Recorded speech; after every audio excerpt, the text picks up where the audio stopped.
Bonjour, ça vous dit de rendre visite à tous les rois de France? On va le faire. Je suis devant la basilique Saint-Denis. Suivez-moi.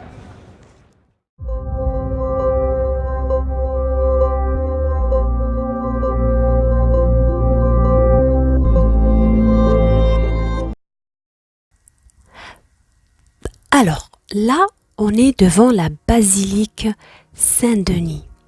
D'abord, on veut savoir شكون هو هذا Saint-Denis اللي تسمات عليه هاد la basilique et tout un département français. Saint-Denis, c'était le premier évêque envoyé par le pape à Paris, le 3e siècle.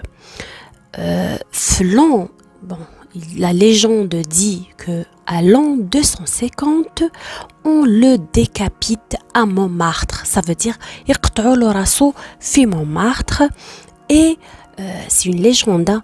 Donc il raconte que had le saint جبد راسو et il a marché 6 kilomètres donc de Montmartre jusqu'à ce lieu هنايا.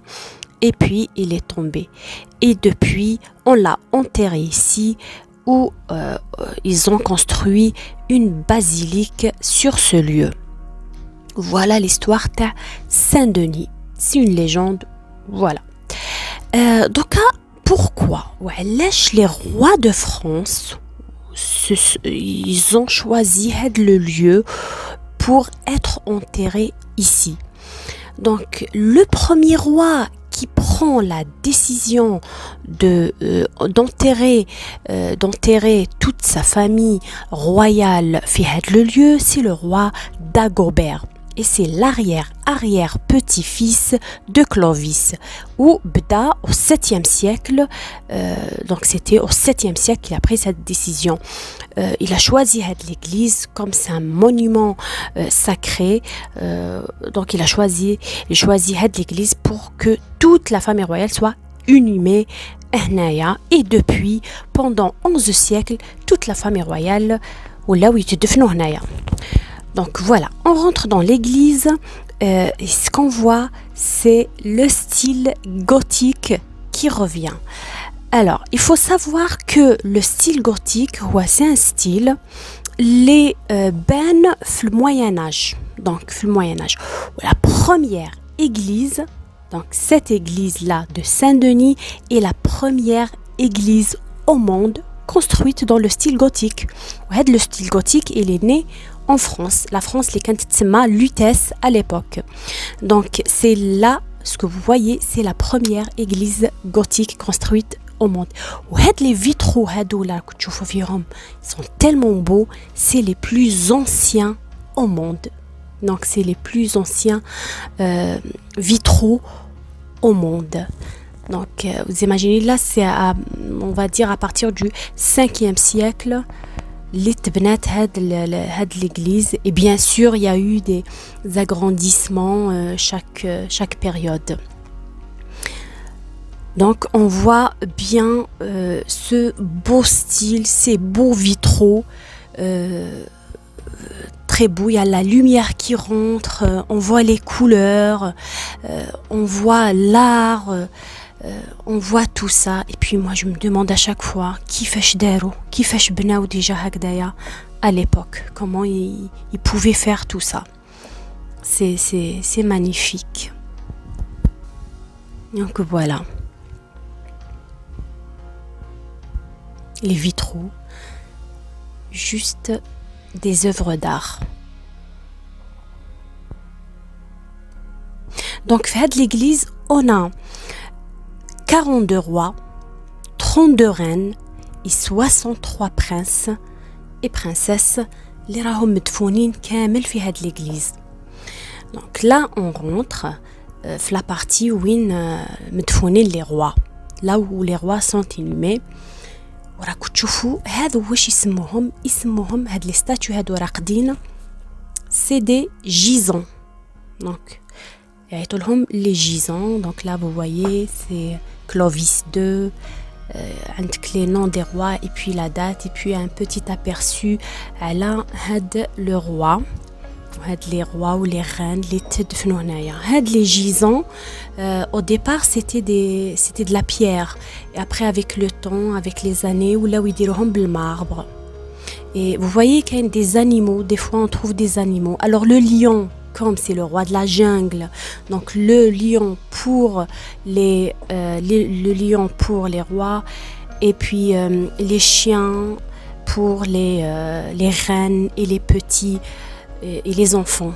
Donc vous voyez, il y a deux chiens, c'est signe de fidélité. هنايا رانا قدام le Dagobert.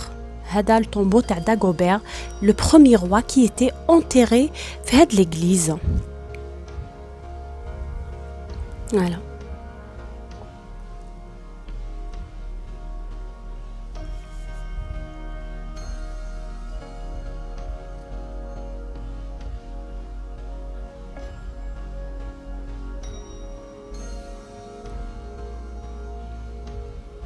هنايا نبداو ندخلو dans un caveau. Voilà, c'est un caveau. Ou sincèrement, هنا يبداو الخلايع.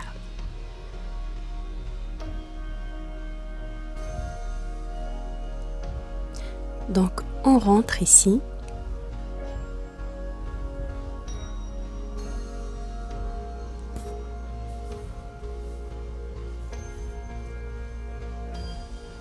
Donc à notre gauche, on trouve tous les noms des rois et des reines, leurs familles, qui sont inscrits de la pierre. Voilà. On ne voit pas bien parce qu'il fait sombre, quand même il n'y a pas beaucoup de lumière.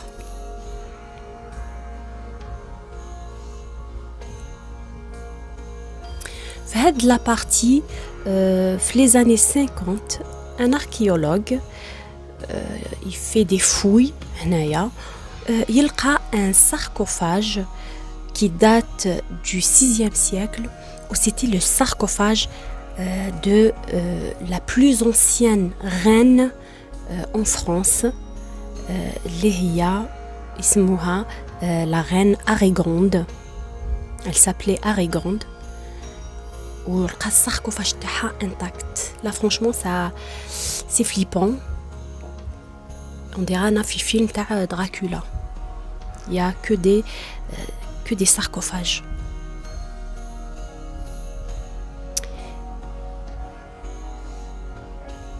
On dit qu'il y a entre 100 et 150 sarcophages encore non trouvés. Donc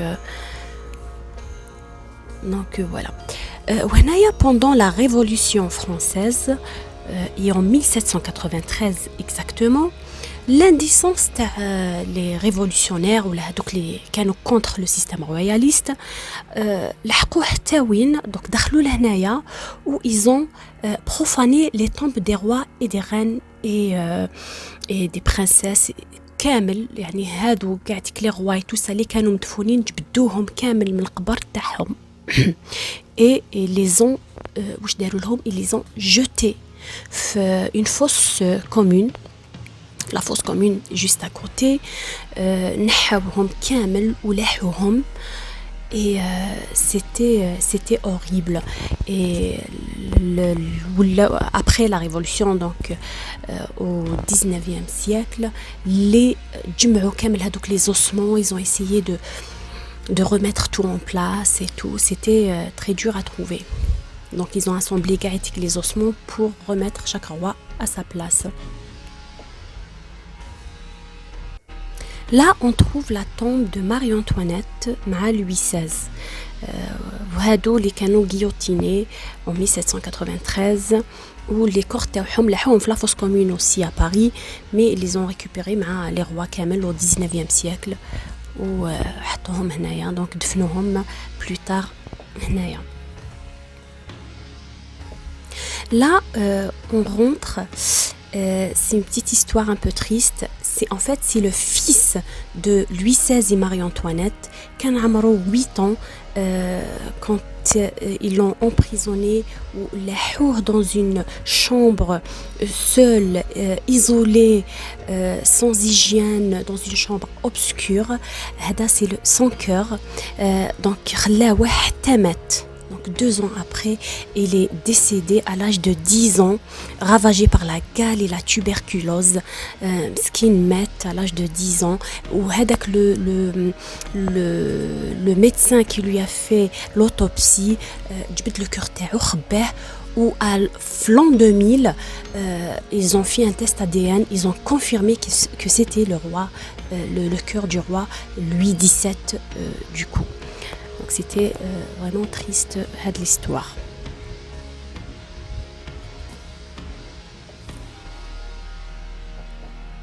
هنايا رانا قدام لي ستاتيو تاع ماري أنطوانيت et Louis XVI. C'est des statues شغل راهم ils sont en train de prier. C'est des statues اللي دارهم Louis XVIII باش pour rendre hommage à Louis XVI et à Marie-Antoinette et puis pour aussi dire que voilà, il y a une page qui est tournée l'histoire de France.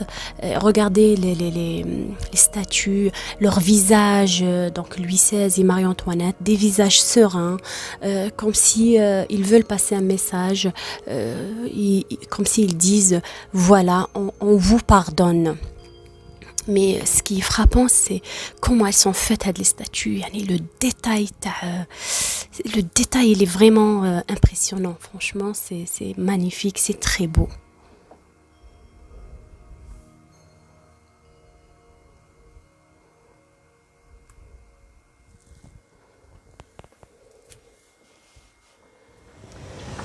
Voilà, notre visite se termine. Moi, je vous dis à la prochaine fois dans un nouveau lieu, une nouvelle histoire. N'oubliez pas de vous abonner et de liker et pourquoi pas de commenter.